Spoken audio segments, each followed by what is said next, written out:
नमस्कार विद्यार्थी मित्रों। आज हम 22 नंबर का काव्य वीरों का कैसा हो वसंत, इस काव्य के बारे में जानकारी हासिल करेंगे। विद्यार्थी मित्रों, यह गीत है और इस गीत की रचयिता है सुभद्रा कुमारी चौहान, यानी कवयित्री है सुभद्रा कुमारी चौहान। सबसे पहले हम कवयित्री सुभद्रा कुमारी चौहान के बारे में जानकारी हासिल करते हैं। सुभद्रा कुमारी चौहान का जन्म प्रयाग में ठाकुर रामनाथ के घर हुआ था। कास्ट वेस्ट वेट गर्ल्स कॉलेज में आपने शिक्षा प्राप्त की। आपका विवाह खंडवा निवासी लाल लक्ष्मण सिंह चौहान के साथ संपन्न हुआ था, यानी जन्म हुआ है प्रयाग में और उनका विवाह हुआ है खंडवा निवासी लक्ष्मण सिंह चौहान के साथ।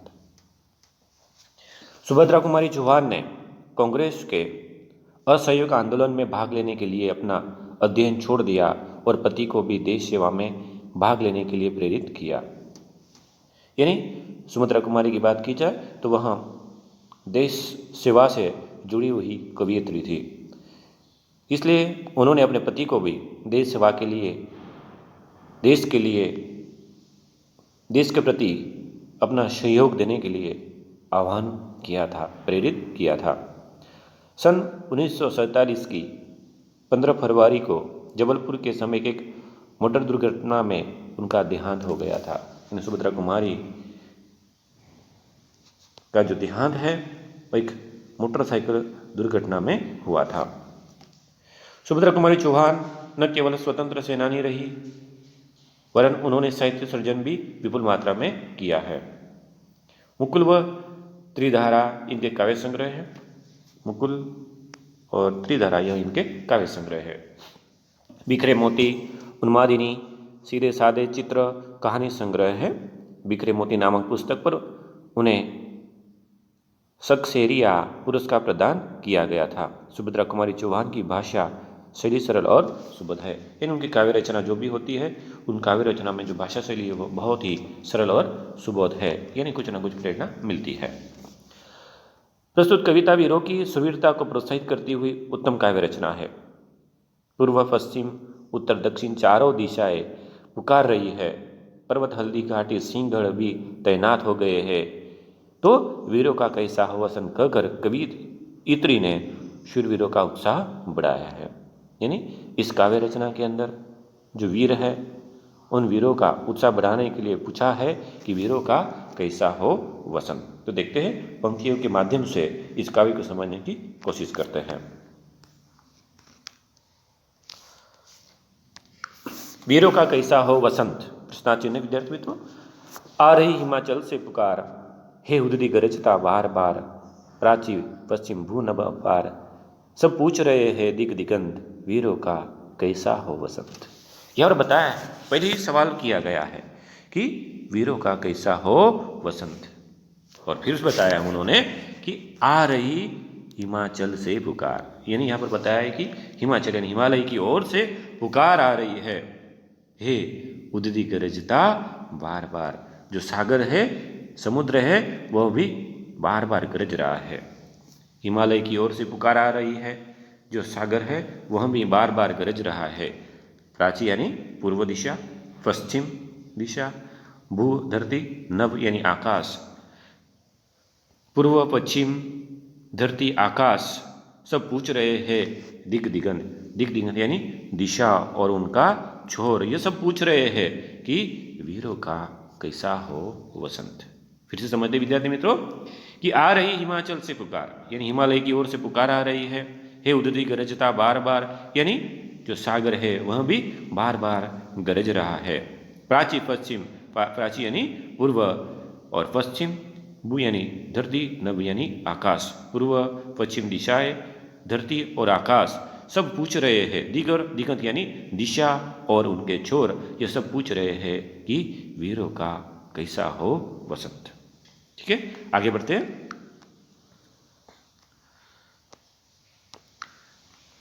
फूली सरसों ने दिया रंग, आगे बताते हैं कि फूली सरसों ने दिया रंग, मधु लेकर आ पहुंचा अनंग।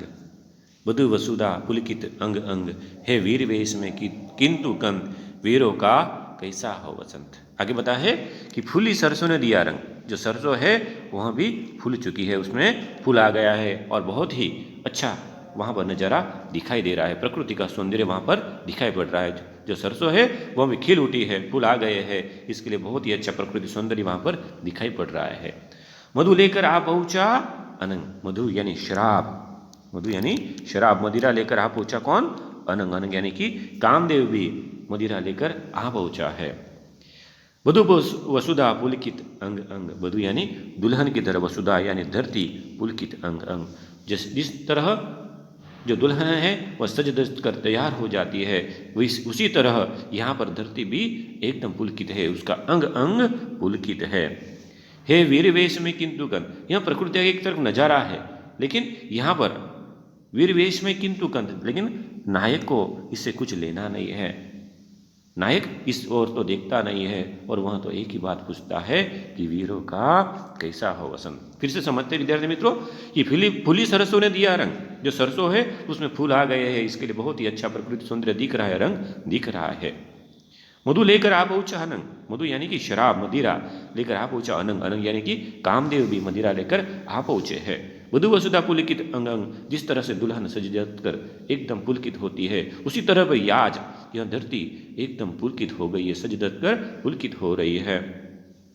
हे वीरवेश में किंतु कंत, एक तरफ इतना अच्छा प्रकृति सौंदर्य है, लेकिन नायक तो वीरवेश में है और वह एक ही बात पूछता है कि वीरों का कैसा हो वसंत। ठीक है विद्यार्थी मित्रों, आगे देखते हैं।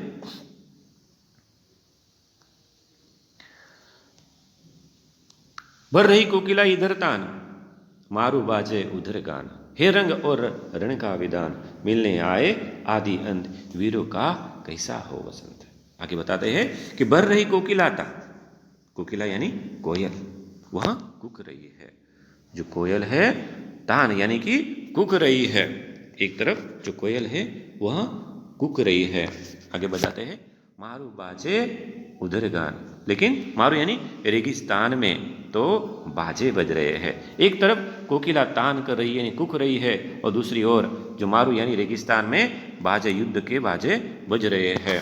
एक तरफ रंग, एक तरफ खुशी है तो रण का विधान, एक तरफ रंग है तो दूसरी और युद्ध का विधान, यानी एक तरफ खुशी है तो दूसरी तरफ युद्ध जैसा वातावरण है।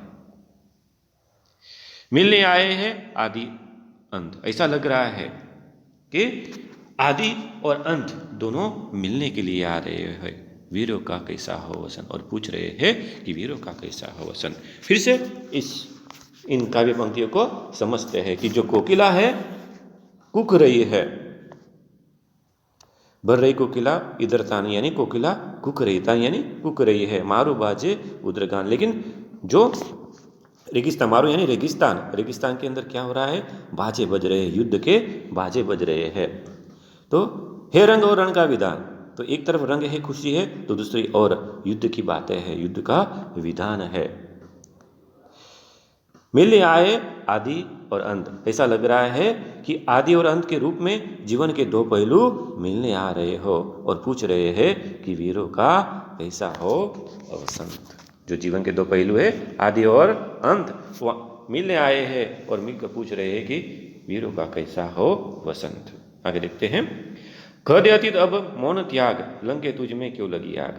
हे अतीत, कह दे, यह बता दे, अतीत यानी कि भूतकाल, हे अतीत अपना मौन त्याग दे, अपनी चुप्पी तू त्याग दे, मौन यानी कि जो चुप्पी है वह तू त्याग दे, लंके तुझ में क्यों लगी आग। जब लंका के अंदर हनुमान जी ने आग लगाई थी तो बता दे, हे भूतकाल तू अपना मौन त्याग दे, अपनी चुप्पी त्याग दे, और हनुमान जी ने तुझ में क्यों आग लगाई थी वह हमें जरा बता दे।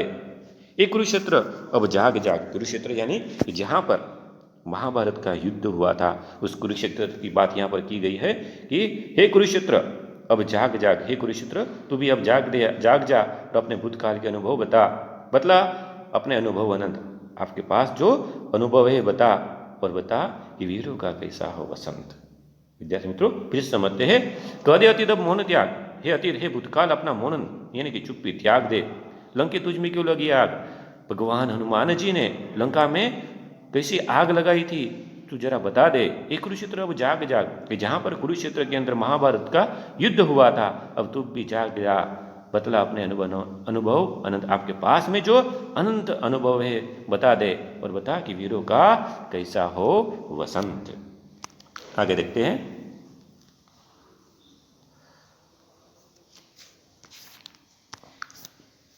हल्दी घाटी के शिलाखंड, ये दुर्ग सिंहगढ़ के प्रचंड, राणा ताना का कर घमंड, दो जगह आज स्मृति ज्वलंत, वीरों का कैसा है वसंत। बताते हैं कि हल्दी घाटी के शिलाखंड, यानी हल्दी घाटी का जहाँ पर युद्ध हुआ था उसकी बात यहाँ पर की गई है कि हल्दी घाटी के शिलाखंड, शिला और खंड यानी कि पत्थर, हल्दी घाटी के शिला पत्थर, ये दुर्ग सिंहगढ़ के प्रचंड, यानी यहाँ पर बताया है कि जो दुर्ग है, जहाँ सिंहगढ़ है, प्रचंड, प्रचंड यानी कि किले, जो सिंहगढ़ के किले हैं, राणा ताना का करगमन, जहाँ राणा यानी कि महाराणा प्रताप, ताना यानी कि तानाजी का करगमन, स्वाभिमान बताओ, यानी हल्दी घाटी के शिलाखंड और सिंहगढ़ के दुर्ग, प्रचंड, प्रचंड यानी कि सिंहगढ़ के किले, महाराणा प्रताप और तानाजी का जो स्वाभिमान है, जो जरा बताइए, दो जगह आज स्मृति जलम, जो आपके साथ में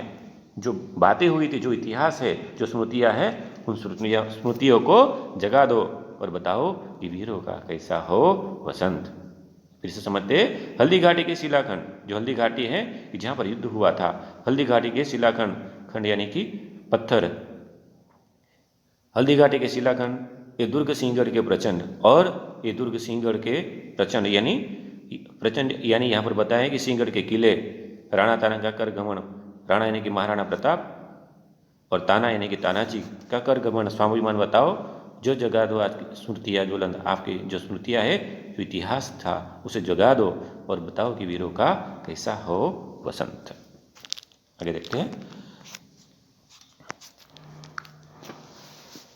भूषण अथवा कवि चंद नहीं, बिजली भर दे वह छंद नहीं, हे कलम बंदी स्वच्छंद नहीं, फिर हमें बतावे कौन हंत, वीरों का कैसा हो वसंत। बताते हैं कि भूषण और अथवा कवि चंद नहीं, यहाँ पे बताते हैं भूषण, कवि भूषण की बात की गई है, और चंद यानी कि चंद्रबाई जो कवि थी, उनकी बात की गई है कि जो वीर रस के कवि थे।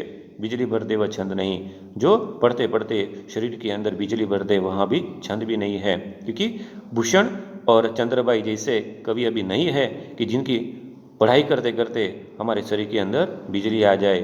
इसलिए बताते हैं भूषण और कवि चंद नहीं है, कि चंद्रबाई भी नहीं है और बिजली भर दे वह छंद भी नहीं है।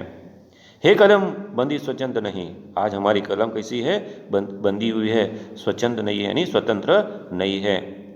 फिर हमें बतावे कौन हंत, फिर हमें बतावे, यह हमारा दुर्भाग्य है कि बतावे वीरों का कैसा हो वसंत।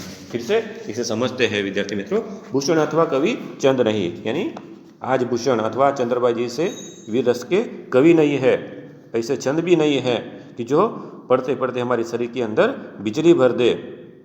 हमारी जो कलम है उसके ऊपर पाबंदी है, यानी स्वचंद नहीं है, बंधी हुई है, क्योंकि अब खुलकर लिखना संभव नहीं है। फिर बताते हैं कि फिर हमें बतावे कौन हंत, दुर्भाग्य है ये हमारा, तो दुर्भाग्य है, फिर हमें कौन बताए कि वीरों का कैसा हो वसंत। यह बात यहाँ पर की गई है। यहाँ पर चंद यानी चंद्रबाई, भूषण कवि, यह दो कवि थे, वह वीर रस के कवि थे कि जिनकी पढ़ाई से हमारे शरीर के अंदर बिजली आ जाती है।